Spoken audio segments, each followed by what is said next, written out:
comics back. Before we get into our comic book review, what did you think of episode one of The Penguin? I liked it, just not as much as everybody else. It might be because I've been watching a lot of gangster stuff lately, and most of the gangster stuff I've been watching has been up and coming gangster stuff, like the underling or the guy that used to be the underling. Boss dies, he's rising up. I was like, man, it's the same thing I've been watching for the last couple months. So the first episode I thought was really good for the Penguin. I think Colin Farrell was doing a hell of a job. Matter of fact, everybody in the episode is doing a hell of a job. And it's interesting to see Gotham's underbelly in a new way. But I'm not there yet. I'm not at like the 90%, 95%. I'll give it like an 80, 78. What do you think about the Batman not showing up at all? Because we got confirmed he's not going to be in the whole series. Do you think that's a good move or a bad move? I think it's a great move. I'm tired of seeing him. I think it's a great move. Like give me Penguin and then maybe like sprinkle in some other gangsters like some guys from the show like Rupert Thorne or sprinkle in maybe a Catwoman-ish character like her best friend, something like that. But I'm glad they don't put Batman in this one. Like they have a Deathstroke and Bane movie coming out, and I'm hoping he's not in that movie either. Yeah, that's cool you brought that up. That dropped yesterday. That seems like a Hmm. really, really random duo, It does.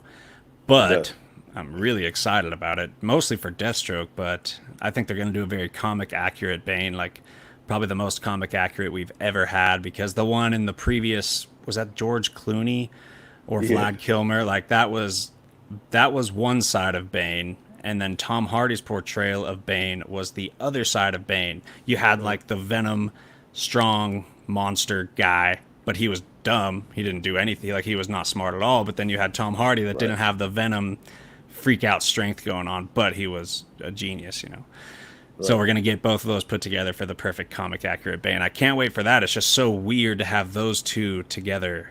Like they have like about zero comic book history together. Very little comic book history, and I hope the casting they choose for Deathstroke will be. I'm gonna butcher his name, but Joe Mangel. See, You I can't think? even say the whole name. You know Yeah, what I'm talking about. I think that's. I'm curious. Some people from the DCEU are being recast. We barely saw this dude. Like we saw him in two different post-credit scenes, or like Hmm. it was like the last scene in the Snyder Cut of Justice League. We saw him, and then we saw him in the Batman vs Superman post-credit scene. So Right. it's not like people are attached to him as Deathstroke. Like we don't. Mm. He barely had any screen time, so that'd be fine. I would guess they're not going to, but I don't know. Probably Like not. Yeah. they very well could. You got a bunch of other people returning, and since he didn't get his due, Yeah. maybe they will recast him. He looked the part. He did. He looked exactly like a Deathstroke should look. Older guy, gray hair, eye patch, armor fit him. The armor was accurate. The demeanor he had was accurate. I liked it.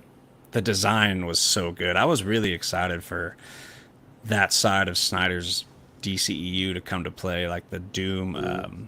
Doom Society or whatever you want to call them. Mm. Butchering it. Doom. Oh, Legion of Doom. Legion of Doom. There you go. Yeah. That looked I fun. see. I was excited for it. For the most part, I think Jesse Eisenberg's Lex Luthor was going to be a more serious Lex Luthor after Batman v Superman because Batman v Superman, Jesse Eisenberg's Lex Luthor, I just wanted him to shut up the whole movie. He just kept Understandable. cracking jokes. He was making weird things. He was putting the candy in the dude's mouth. I said, you know what? A quarter of this, I would say, cool. Young Lex Luthor is doing weird stuff, fine. But the whole movie, I said, no, no. This is more like a young Joker kind of guy, He acted like the Riddler, in my opinion. or the Riddler. Yeah. He like who? Yeah. Anyway, I loved the Penguin. I thought it was, especially for a gangster show, it was like fast paced, and I love how the story kept you engaged the whole time. It was Mhm. like it had a little bit of a Breaking Bad feel, the way you're just like panicking, trying to fix your mistake, Mm. and obviously the Sopranos kind of feel to it. But I don't know, man. I really liked it. Did you catch that the dude who was stealing his car and then he took him under his wing? That's Yep. kind of the Jason Todd story for Batman. That's what I was looking at first. I said, "Who was this kid?" And in my mind, I was like, "Did we see him before?" So I guess we didn't see him before. I No. thought at first that was the kid from the first scene of the Batman, but it's not. It's a Oh different guy. yeah, with the half of his face on. Yeah, Because people thought he might become Jason Todd. that's what I thought because he was such a focus in the trailer that they zoomed in on his face, but it turned out he was nobody in that movie. Yeah. Did you try to put on the Penguin on what was that Thursday night and realize that they're doing it on Sundays now? No, I knew it was Sundays, but I watched it really late when it came out. I think I watched it the same time Agatha came out. I watched it Oh, right after the episode came out. I was so pissed, dude. I was excited. I sat down in bed, put the kids to bed, put on HBO Max, ready to watch episode 2 just to see it wasn't there, and I was Mhm. so disappointed. So, Yep, this is a Game of Thrones thing every Sunday. it's on Sundays now. How many episodes is this? I think 8. I think that's perfect. I'm glad it's not going over. I'm glad it's eight because I think when they go over eight, they would kind of ruin it a little bit. I like the best thing about this show and the DC new DCU shows coming out is that they're shorts and then they can establish the characters really well on the TV show and they don't have to add in a bunch of backstory on the movies. They can just kind of throw them right back in. So I'm Yes. looking forward to how this ends with him possibly being like the Penguin in Iceberg Lounge, and then the next Batman movie they want to show him, he's all established and whatnot. You don't have to explain too much. Yeah, I think that's definitely what they're doing.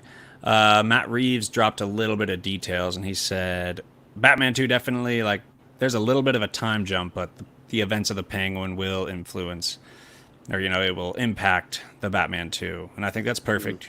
I think he'll play a similar role, a little more than the Batman 1, but as he's like probably going to control the underground by the time the Batman 2 comes around, so he's going to be a little more formidable, more powerful, have more of a presence, and I'm really looking forward to that. Right? Did you see the logo for it? No. The logo for it has like it looks like there's ice on the logo, so people think it's Mr. Freeze.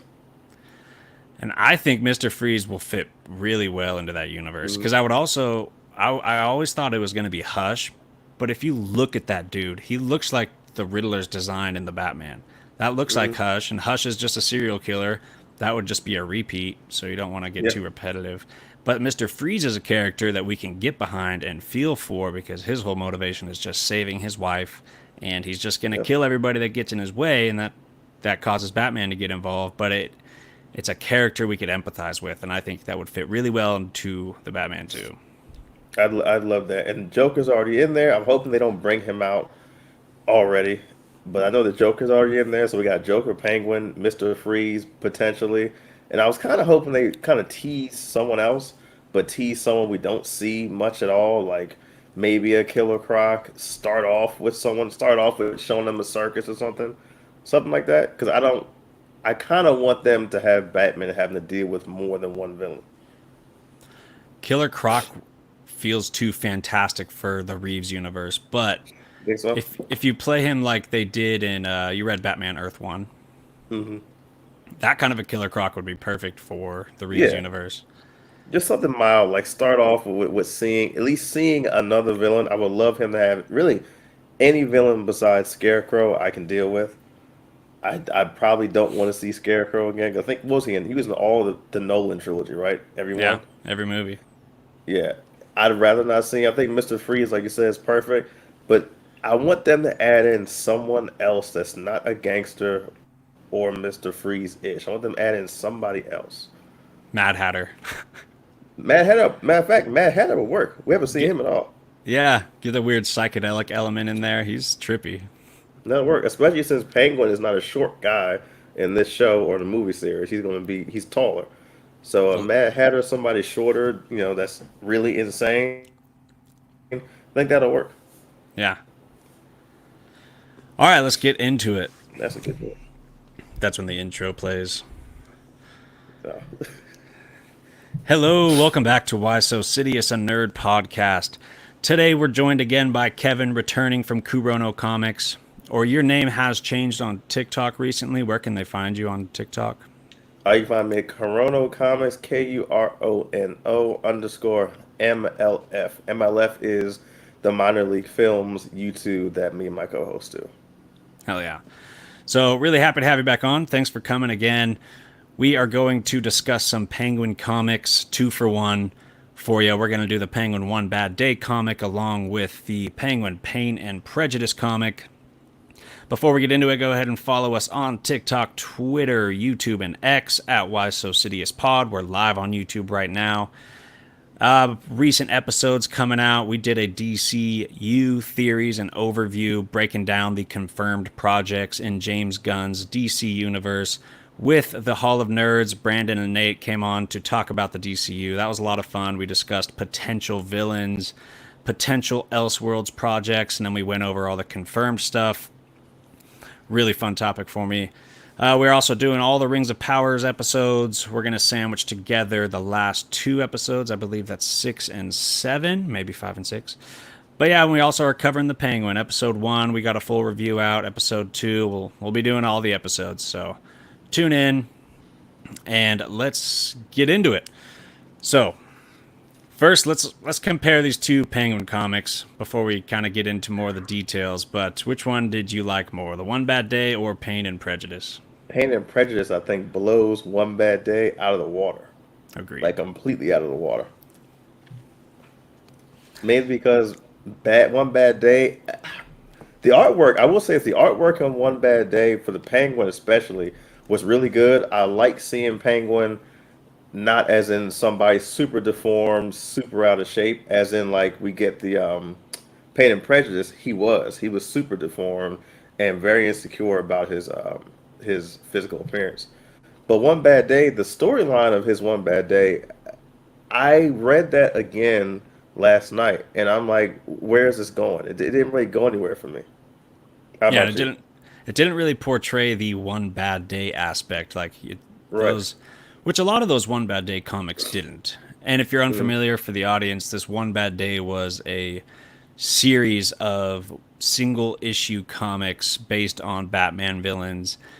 There's Ra's al Ghul, the Riddler, Two Face, Mister Freeze, Clayface, Penguin, Catwoman, but all self-contained stories that sounds like it's like the One Bad Day thing that led them to becoming a villain, like was kind of the message of the Joker's situation in the Killing Joke comic.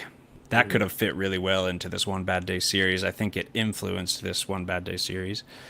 But yeah, the Penguin, it's not like the Pain and Prejudice, those flashbacks felt more like a One Bad Day story, Right. because in Pain and Prejudice we got a ton of flashbacks showing why he became the Penguin, why he's so like vicious and nasty, the mistreatment throughout his childhood.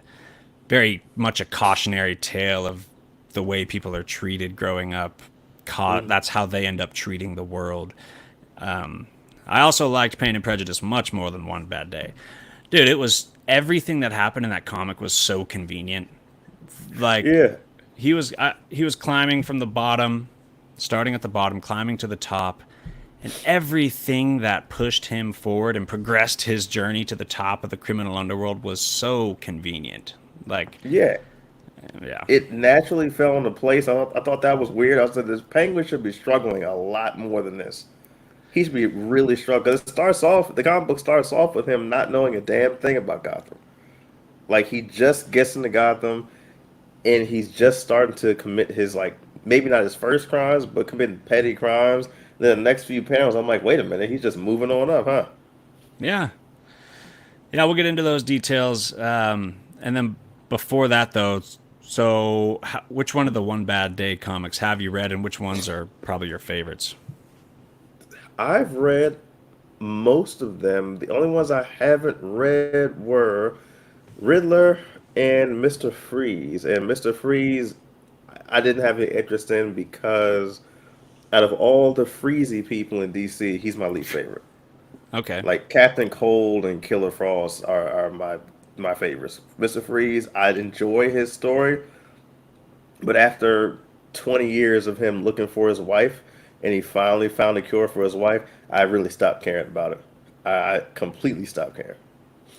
You know, that actually is a really good point. His story has never evolved. Ever. And Never. he doesn't even really have like a modern good Batman comic. Like I mean, he has One No. Bad Day. He's in the White Knight, but I would almost want like a Jeff Loeb and Tim Sale, another retelling of the first few conflicts with Mr. Freeze, the way they did in Long Halloween and Dark Victory, because we need a modern retelling of Mr. Freeze, because I love his story, but you're totally right. It just hasn't gone anywhere for the past 20 years. I mean, he did. I don't know if you read the latest one that he had, maybe like 2 years ago. His wife is out of that comatose state, but she got out of the comatose state, and then she started doing Mr. Freeze-esque stuff. So she's like Mrs. Freeze or Lady Freeze. So Weird. yeah, it really for me. It culminated into nothing. Like we figured out everything. Cool. She's out of the coma, but now she's doing the same stuff you're doing. So I was like, oh, this technically for me still didn't really go anywhere. You're supposed to be happily ever after right now. 100%. Yeah, it takes the interesting aspect out of the character about his whole motive being to save his wife. Hmm. If she's saved, your story's over. Go be happy. Yeah, Go retire. you would think so. And even her motivation, I was like, huh, I thought she would be more like older comics where she was didn't want him to be that kind of person, but I think she kind of understood where he was coming from, even though it was convoluted a bit because it's like I understand where you're coming from. You did all this for me, but you know what? Now I'm gonna be like you. And I said, huh? This isn't what this isn't what I expected. The writing just took a whole left turn here. Yeah. Well, I hope he's in the Batman too for that reason, so we get a modern look into the Mister Freeze character and what he's all about. We're due for Mm, something, whether it's comics or the big screen. mm. As far as One Bad Day, I have read Ra's al Ghul, Mister Freeze, Clayface, the Riddler, and the Penguin.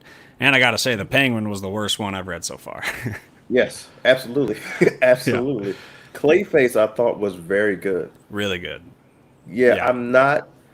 I'm used to the Matt Dagon Clayface, but Basil Carlo is probably the best written Clayface that there was. And there's yeah, several Clayface. I think it's like five of them. But I think I'm glad they went with him for the One Bad Day because his background I think is a lot better. The yeah. That was a actor. right. Him doing the acting thing. It was a very unique Mm, story mm, in the Batman universe and very heartfelt. You could feel for the guy. mm. Yeah, that was solid. I think that's in my top three. You got to read the Riddler. I think the Riddler is probably the best one. Really? It's pretty good. It is really good. He's killing people without leaving riddles, and he's just saying, "Fuck it, I'm just gonna start killing." And it's pretty intense, pretty dark, and you get some good background into his upbringing. That's a proper One Bad Day comic. You could see how he became the Riddler, and also what they're doing in present day. And he's a lot darker. I'll say that. Okay, so I had to look into that because I thought in my mind I thought it was going to be super silly. I'm going to leave a whole bunch of riddles here and giggle and prance away. Okay, that's what I thought it was Yeah, going to be. yeah, definitely the darkest Riddler. Doesn't have a lot to say. There's like no riddles. There's probably one or two important riddles, and that's it. Okay, all The right. Mis- So I'll put that on my list to check out. the Mister Freeze one is okay. The Ra's al Ghul one I thought was really good though, and it got Ivan That was Reese good. on art. Yeah, that was solid. How's the Catwoman one and the Two Face The one? the Two Face one I thought was really good. I enjoyed Two Face. I never really enjoy when the flashbacks for him come about because to me, you're a DA, we know your story. But present day Two Face and just like in the middle when he was a gangster, I thought that was really really cool. And the dynamic that they have with his the dissociative order he has, the disorder he has, excuse me. That's to me is very very cool when he's talking to himself. You kind of feel that he actually is talking to a different person the way they do it in that book. Yeah, So I always enjoy that where it's not making it seem like he's a complete crazy. It makes it seem like he's talking to a whole separate entity. I always enjoy that back and forth. same here. Yeah, my But favorite Two Face comic I want to say it was actually in a Nightwing comic. I think it was called Free Fall. I'm not sure if I read that one. Oh, it was called The Great Leap. Yeah, that's very Two Face oriented. Okay. Solid Two Face there. Yeah, all right, let's get into the Penguin and let's start with One Bad Day, get that out of the way. Oh yeah. Like I first of all, I loved the I love the concept of the story. Him Mm-hmm. rising from the bottom, getting to the top. It's just the execution was terrible. So Mm-hmm. bad. Like every single thing that happened was so convenient. Like the girl Lily, she's with him. She's weird, got these big old hands. Never heard of the character, but apparently she Mm-hmm. punches hard because that's kind of her purpose. And like she goes and takes out four dudes that have like a crowbar, a bat, a chains, and somehow she just takes them out. Mm-hmm. Like all these things happen so conveniently for the Penguin throughout. And it was just not, that story could have been cleverly written. It could have been really awesome. But everything happened was so easy for the Penguin. He didn't really, nothing showed his genius. Nothing showed anything. Like, why is he raising to the top? He's just getting lucky over and over again. Right. I didn't like you said about the One Bad Day books. I feel like I should feel something for the characters because they're all supposed to be sad books. But I feel like they kind of switched. Like Pain and Prejudice should probably have been One Bad Day because Penguin's One Bad Day. I didn't feel for the character at all. The whole entire book. It's like I was kind of reading the book to get to the end because I was wondering like when the sadness or when I was going to feel for him at all, when I was going to come about. And it just seemed like everything happened so fast and everything was going so well for him. And I was so confused. Like, really? This is a penguin. This is a guy that no one liked when he was a kid. He had so much childhood trauma. We're not going to go into that. We're just going to go into, hey, he's going to rise very quickly. I was like, oh, wow. Yeah. So everything's going so well for him. Like, why should I feel anything for this guy? Yeah, and after Lily beats up those dudes, then, like, conveniently, this other dude walks into that warehouse, was prepared to beg for a job from his uncle or something like that. And Penguin's like, "Oh, Mm. that's cool. We're here. We could use a hired hand now." And he just joins him. Like, what? Yep. What do you mean? No And then this tests. nothing. And then they go to that criminal lender, and they have a gun and three bullets. That was one thing I Mm. thought was cool. Like from the beginning, he had Mm. nothing. He paid for a gun, and then he goes from having nothing to having a gun and one bullet, and then Mm. going to this other dude, and I think he killed this other guy for whatever reason, and then he had $10 and a gun and three bullets. So like that Mm. slow progression of building was Mm. one of the only aspects I liked about this.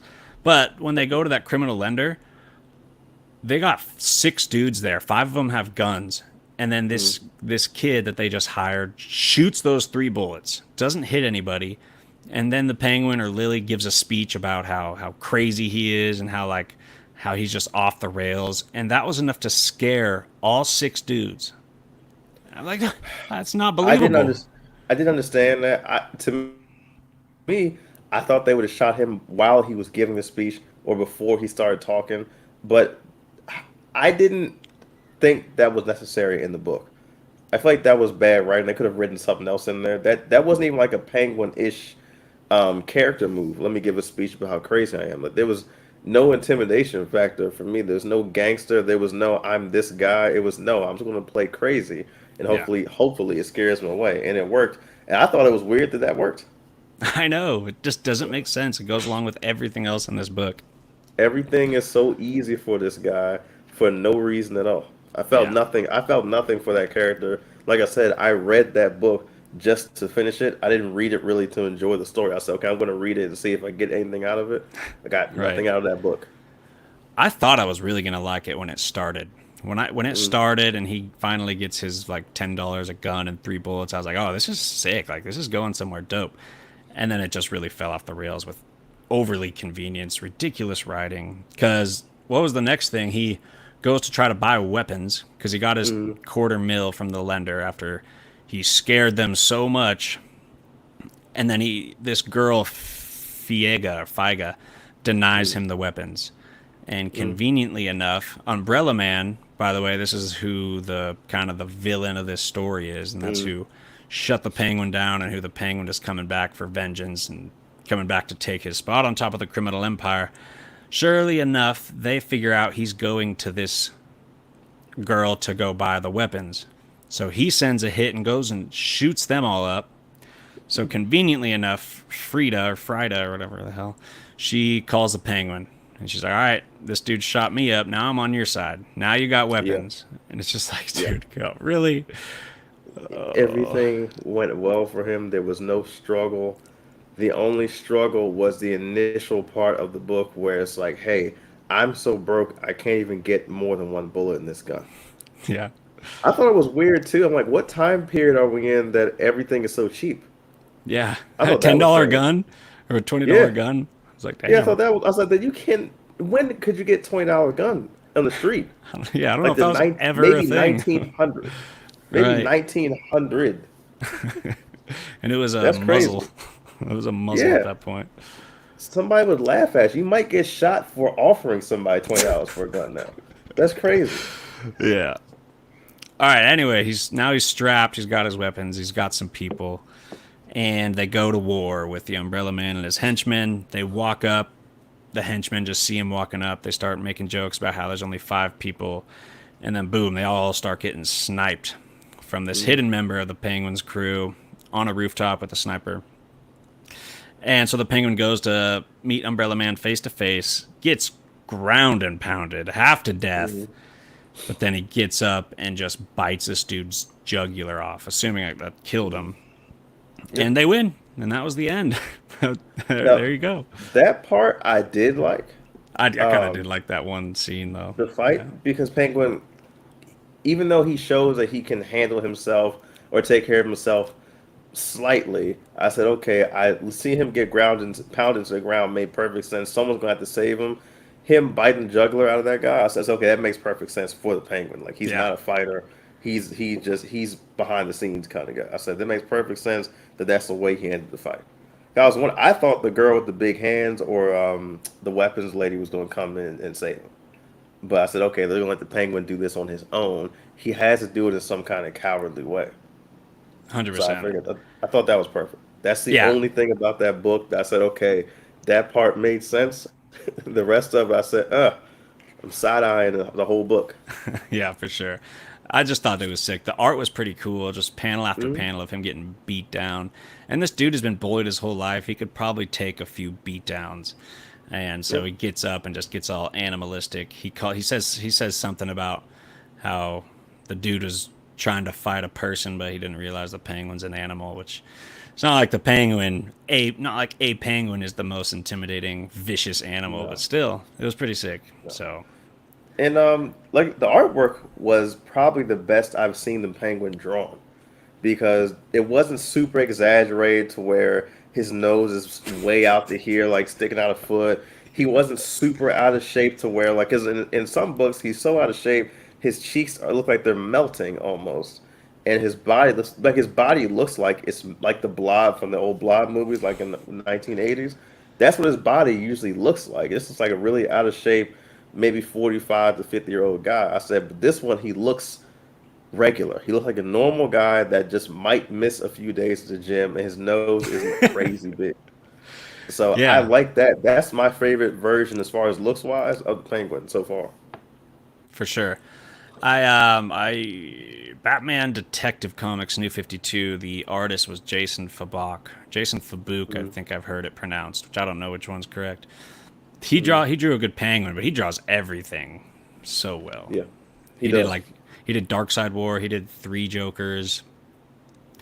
He's a great artist. But yeah, we can get it. So we'll move on to Pain and Prejudice now, because speaking of that big ass nose, Mhm. that was too much, dude. That was way too much. When he was It born as was. a baby, he came out of the womb with this foot long nose. It was like, what the hell is this? Everything about him in that book, the insecurity was warranted. It was all warranted because, like you said, out of the womb, huge nose. The nose was so big, his father dropped him on the floor. Yeah, So that book immediately I started feeling for him. First scene, father drops him to the floor, like, oh man, what the hell is this? What's going on? And then you have the contrast. His mother really loves him. Like she's always trying to make him feel better about himself, calling him beautiful. And they just exaggerate the penguin's features throughout this book. And I guess it's supposed to lend to us feeling sorry for him because it does impact his entire life. for sure. This one is miles better. Like I actually enjoyed this one quite a bit. It is a great look into the Penguin, his past, why he is what he is. I love the cautionary tale aspect of it, like all that bullying and how his dad treated him and all that shit ended up manifesting into how the Penguin treats the world and how he treats other people because he is ruthless and Mm, gnarly and like just really messed up, especially when he has one of his henchmen who disrespected him. So he brings him in his office and he says, "Hey, like, look, you shouldn't do that because now, look, your mm, parents' brakes eroded. They happened to drive off a cliff. Your mm, apartment, you forgot to leave the stove. You forgot to turn your stove off. Now that shit's burnt down." And then I think mm. it was his wife or something. And he was like, Yeah. "Yeah," she ended up getting pricked with a needle, and let's just say it was infected with something that the medical system hasn't quite caught up with. I'm guessing that's Mm, HIV or AIDS. Like that yeah. is dark, really dark. Yeah. Yeah, and he did that quite a bit just for laughing at him or just for saying one thing he didn't like. It was like, yeah, everybody around you is gone. You're still here, but everybody else around you is gone. Yeah, That one guy was a stranger on the street that I think a guy called him fat, but he didn't know who he was at first. He just knew it was somebody bumped into him, brought him to the office. Everybody you know is gone. But at the same time, we also get when someone's super nice to him, he does really nice things for him. Like when the lady ends up crying at his mother's funeral, he just saw her shed one tear, and he was like, "You know what? You're getting triple pay for the rest of your life. You're retired. You have rides anywhere you want to go. You have a private jet anywhere you want to go for the rest of your life." I said, "Okay, this is cool. He's showing he did something nice in that book for somebody." So it really focuses a lot on his insecurity because it, it's it's straightforward. You make fun of him, you look at him the wrong way, you're done. That's it. Everybody around you. But if you treat him well, treat him nice, like he's actually a person, like not going overboard, but treat him like he's a person. That's something he really hadn't felt before. He's only felt people treating him nice because they're scared of him. But if you just treat him nice just because you're a nice person, he'll do something for you. I for thought that was sure. cool. Yeah, it's one of my favorite concepts of the book. Like, that was his mother's treatment manifesting and how he treats people. You Mm, know, 90% of the other people, that's the treatment he got from his brothers and his dad, and that turned out to be super messed up stuff. He treats mm, if he feels like it's your mom treating him well, he treats you amazing. He takes care of his mom here, but mm, anybody who messes with him, he gets screwed up. Because we flash back and we see how much he gets bullied by his brothers and his dad, just treating him like shit. He comes up with this idea that like he's embodying the penguin because penguins are awkward. They can't even fly, so they adapt with what they got to thrive, and that's how he sees himself. But the adapting part is where he really gets dangerous, like what he does to adapt. He kills his brothers. One of them he ran over with a car. One of them he melted the ice where one of his brothers practices ice hockey. So he melts the mm. ice in the middle of the lake. I thought that was really interesting, very creative and resourceful. So, I mean, it's still really dark, but yeah, I like the dialogue. He talks about how it's not about strength and size, it's about strategy, delay of gratification, the long term plan. And after murdering his brothers, he decided that killing is something he's just really good at.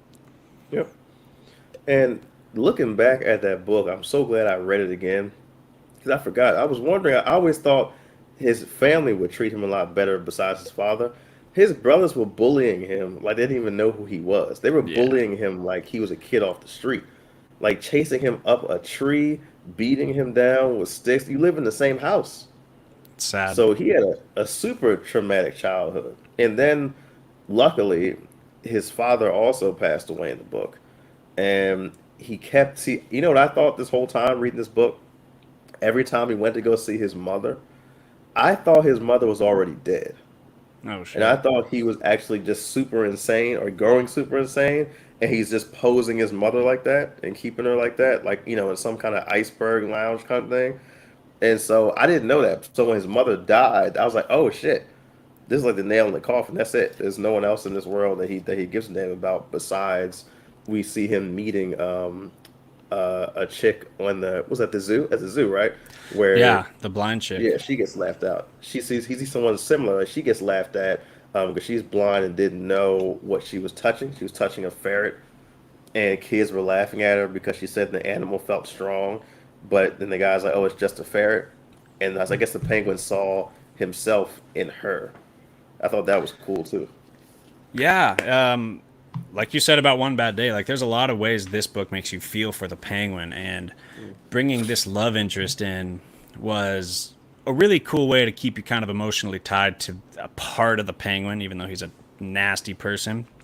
Mm, Still, a part of you wants him to be happy, because at the end of the day, he's such a nasty person because of how he was treated growing up.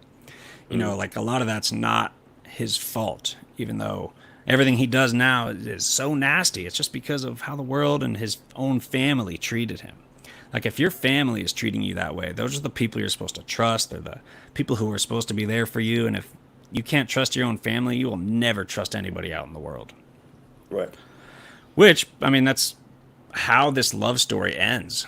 He ends up freaking out and killing her because she finally touches his face. And it was a very Romeo and Juliet kind of ending because Mm. he was so scared of her touching his face so she could see him. He kept avoiding it. One time was really funny. He was like, "Look, I'm known for my good looks. So if you touch my face and know how handsome I am, then I'm worried this will become a superficial relationship." That Right. was funny. But when she finally touches his face, he freaks out and kills her out of fear that she's gonna, find him ugly. Sure Mm. enough, as she's dying, she was like, "Oh my God, I was right. You are so handsome." And you're just like, "Oh, dude." I was rooting for him so much in this book. I was so mad that happened. I didn't expect that. When he kills her, I was like, no, that person, you're not supposed, this the one person you're supposed to leave alone. It's the one person that's supposed to be cool. It's the one person that probably could turn him around a little bit. And right, it happened so fast. Right away, he stabbed. I had to read that like 4 times. I was like, no, no, no, no. He didn't stab her just right away, right? I was like, he stabbed her without even thinking about it. Yeah, I said, man, and this is what a time to stab somebody that cares about you when you're running from Batman. I said, this is the one time you probably shouldn't have done that. Because remember, right. Batman was looking for something to pin on him this Yeah. whole time. I said, well, there you go. It's a murder right there.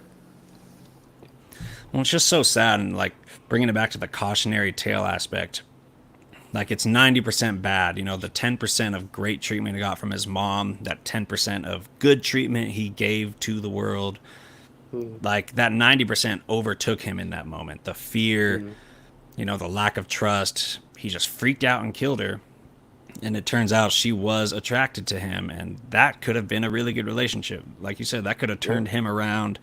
He would have had like the biggest win of his life, and a chance to be happy, but it's just so tragic. He kills her. Very Romeo Right. and Juliet, right?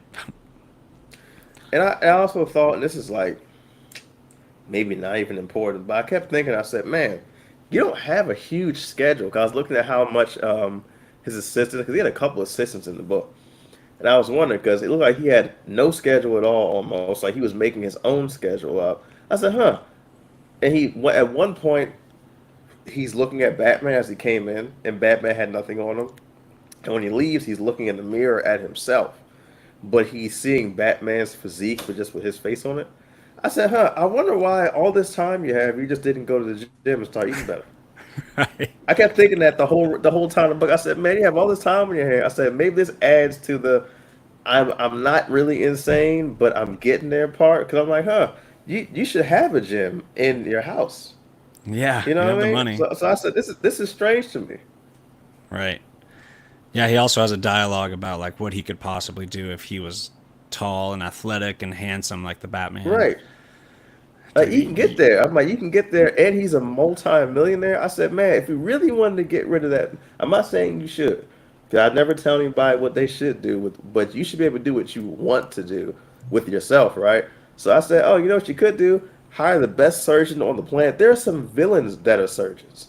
You can hire Hush, fix your nose, and then you can hire Professor Pig, reshape you. I said, and at this point, I said, Penguin's lazy. He's just lazy right now. yeah, He at this point, I think you want to be like that. You shouldn't be complaining at all because you haven't tried to fix it.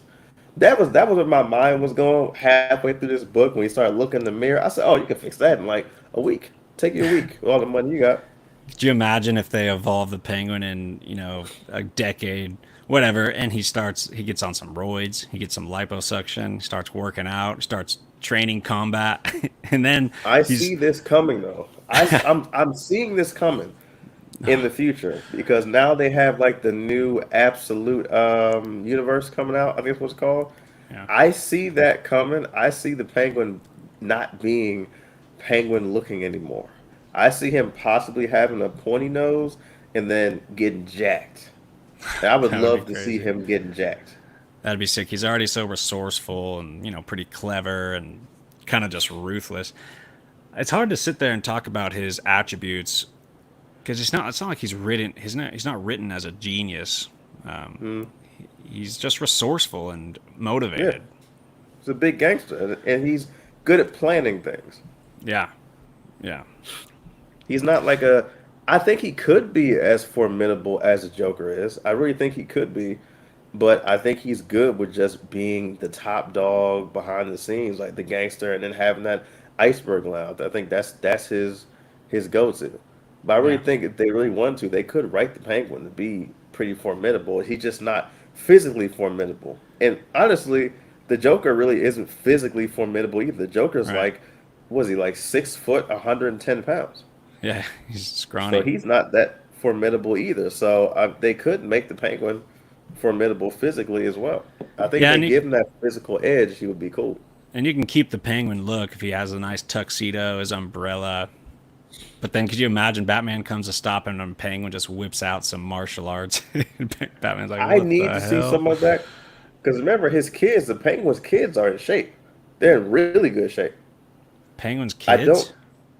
Oh, recently they had a run-in with in the last run of Batman where he went to a different universe and got a new hand. His hand got cut off.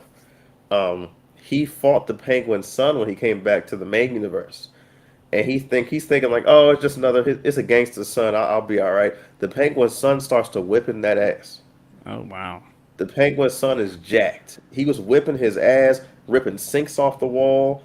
He was big. No Roy's, just a big, strong young guy in his 20s. Wow. And he just has a pointy nose. Like it's not a really weird. It's just a regular old pointy nose, and goes in. I was like, I can imagine the Penguin just being as simply drawn as that. And Batman had to use his actual robotic hand to stop him because the Penguin's son was choking him to death. Damn. That's how strong he is. I said the Penguin should be able to get that strong. That's just regular gym strength. The guy was just strong, not Yeah. abnormally bane strong. Yeah. Um, did you read Emperor Penguin? It was New 52 Batman Detective Comics. I think I read it when it came out. I'm not sure if I finished that. It's not So, good. It's just not, I wonder if it was an attempt at replacing the Penguin with someone that was athletic. He's a good-looking dude. I don't know, not a lot to say. I wonder if they were really trying to replace him though, because for a second he overtook Penguin's empire and was operating as Emperor Penguin. But the New 52 tried to do a lot of weird stuff. I always wonder if they were trying to rewrite things permanently, or if they knew this was just some blip in continuity. But who knows? I liked New. See, a lot of people told me they didn't like New 52. Certain stuff I really liked about it. Same. Like all the character designs, I love the character designs. I love that they're like 7 to 10 years younger than they were before. I like that. I liked how some of the villains seemed a lot more ruthless than than they were before. Like Lex Luthor was more ruthless. He was killing folks before he became a Justice League member, which I thought Yeah. was a genius move. He should have been on the Justice League or been not trying to kill Superman for no fucking reason forever. Every villain seemed like if they were going to be a villain, they were a lot more ruthless. Like when Bane came in there, he had no problem massacring whoever was in front of him. Same thing with Joker. Like I liked the aspect of the villains of New 52. Some of the heroes I could take him or leave. Yeah, the New 52, I loved all the Batmans. Well, Batman Detective Comics wasn't not very good, and what's the other one? They had a No. Dark Knight. It was just called The Dark Knight. That was pretty bad. Hmm. But there were a I didn't couple like that good either. there was a couple good volumes though of I want to say The Dark Knight, like the Scarecrow volume. It's really good. It's the best Mm, Scarecrow I've seen on big screen or on page. It was like a really horror story. That was a solid volume. Everything else was, as far as Detective Comics and The Dark Knight, everything else was pretty bad. No, there's also a good Yeah. Mad Hatter volume. But the main Batman run was amazing. The Batman and Robin run was freaking amazing I loved and it. Yeah, I love that.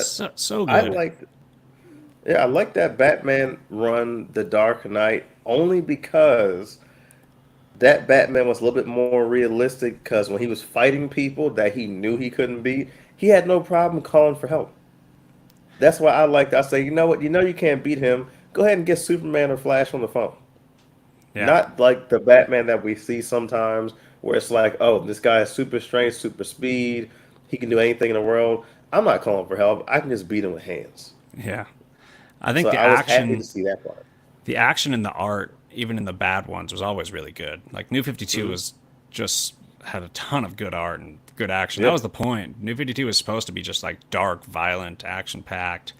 So they took that's why I like the whole Doomsday Clock thing because it showed you like this is what the New 52 was missing out on.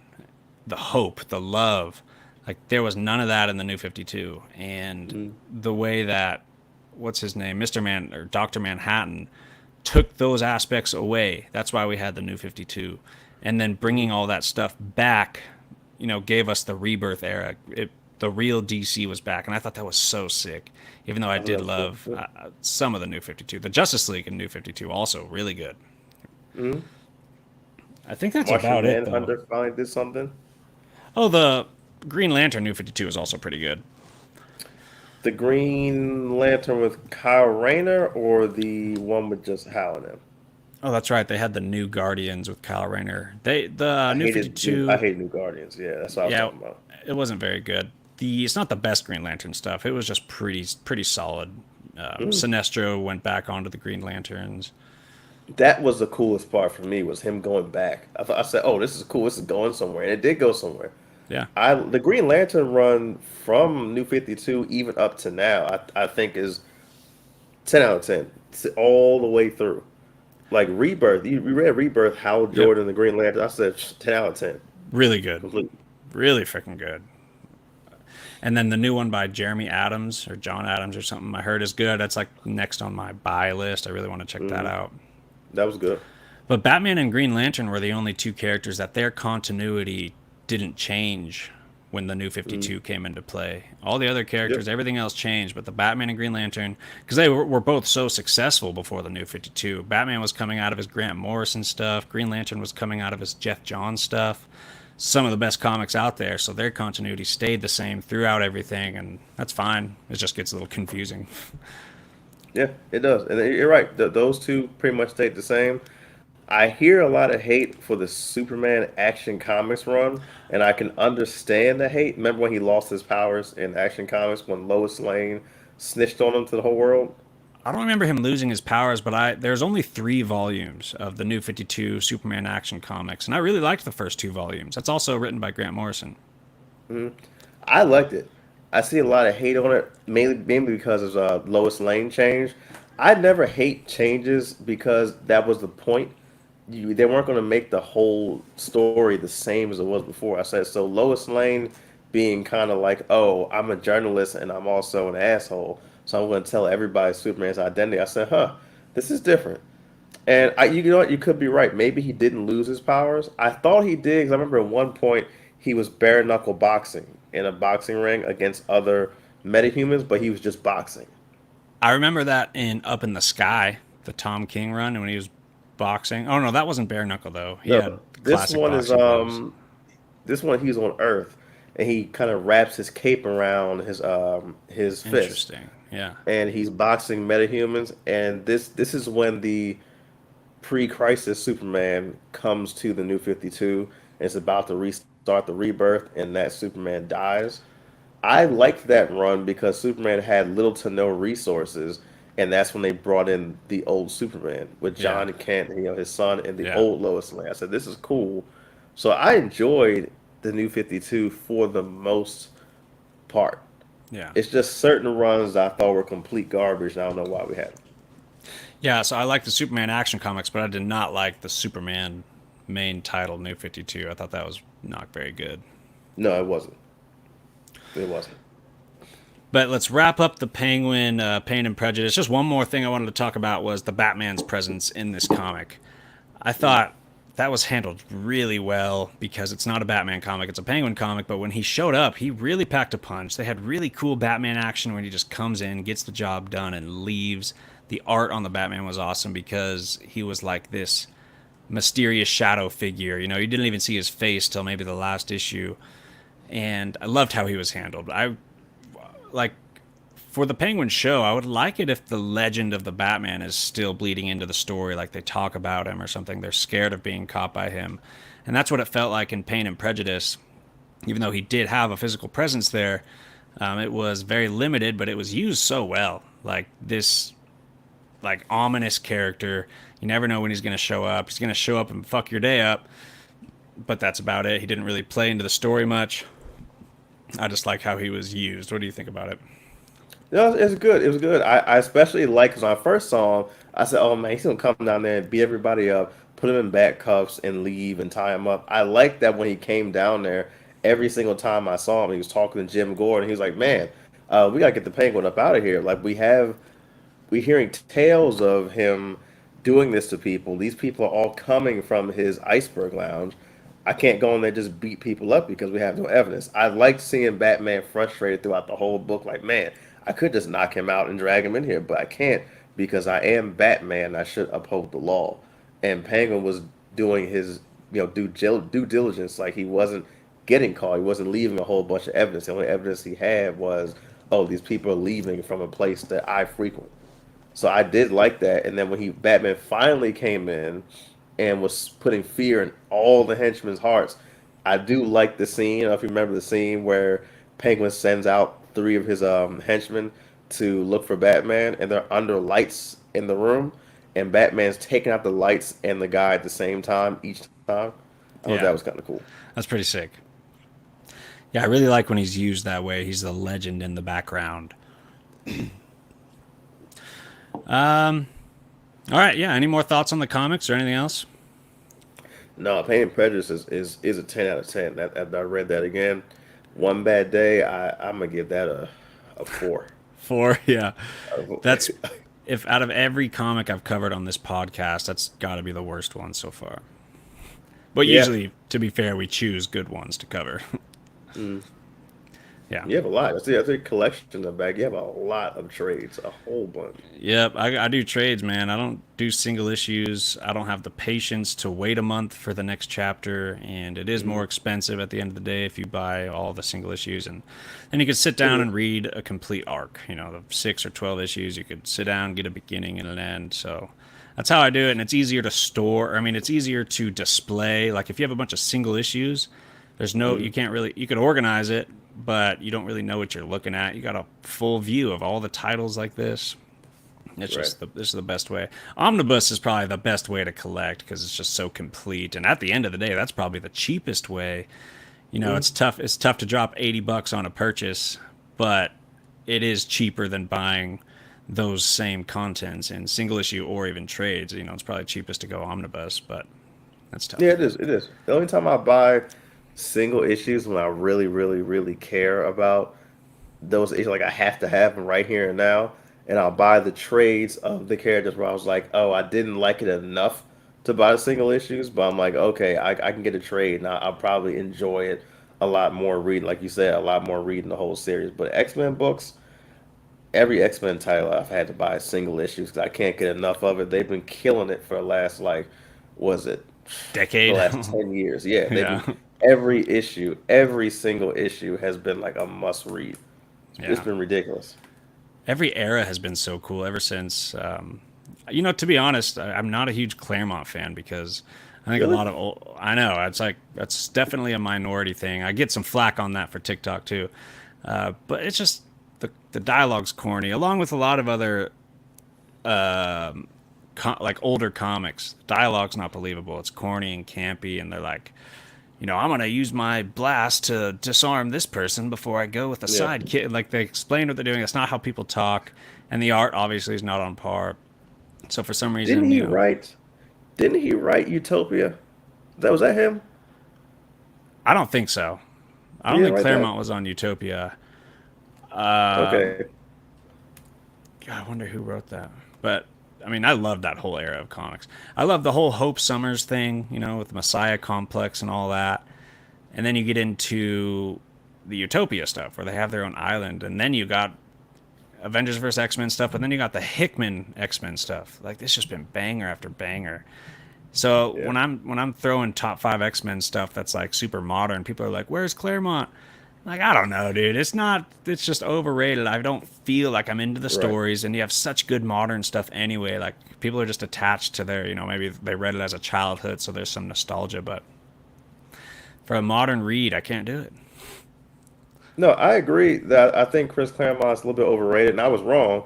The guy that wrote Utopia is Matt Fraction. I don't know him Oh, really okay, well, but I thought Utopia was written very well. Utopia I was got the sick.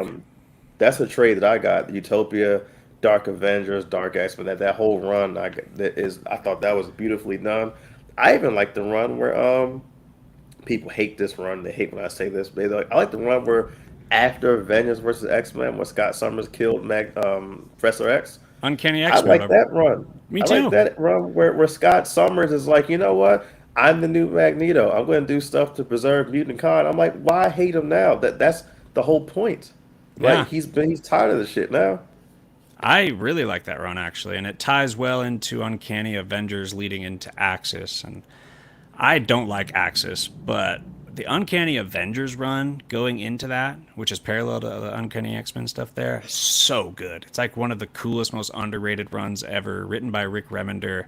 The twists and turns and surprises really keep you on your feet because there's time jumps going on, like going into the future or past. Kang's in there. Magneto, there's a run that's going congruent to those runs, and Magneto's Mhm. fucking shit up. He has his own title in that. It's really Yeah, underrated. Yeah. we can agree on that. I didn't like Axis either. That was like just another event to change things. I did like the repercussions of Axis, but Axis itself as a book, I said, we could have done without that one. Yeah. But it's just another way to branch out three stories. We got the Wanda and Pietro aren't Magneto's biological kids. They shot that out in the story. They changed Havoc to an evil guy, and Sabretooth to a good guy, and Deadpool to like a Zenpool, and Carnage to a good guy. I thought those aspects were really cool because I liked seeing Sabretooth not be a ruthless animalistic killer. I love that whole run with Sabretooth being a good guy and constantly saying, "Hey, I don't feel the need to do this anymore." I was almost in tears. I said, "That's what I'm talking about. Character development over over 30 years. Character development finally." So did they retcon the Wanda and Pietro being created by the High Evolutionary and not being mutants? Are they back to being mutants? Because I don't think so. I don't know. I haven't read any Quicksilver, so I can't speak on that. Wanda, from what I've read, is still not his biological daughter. She still was a creation.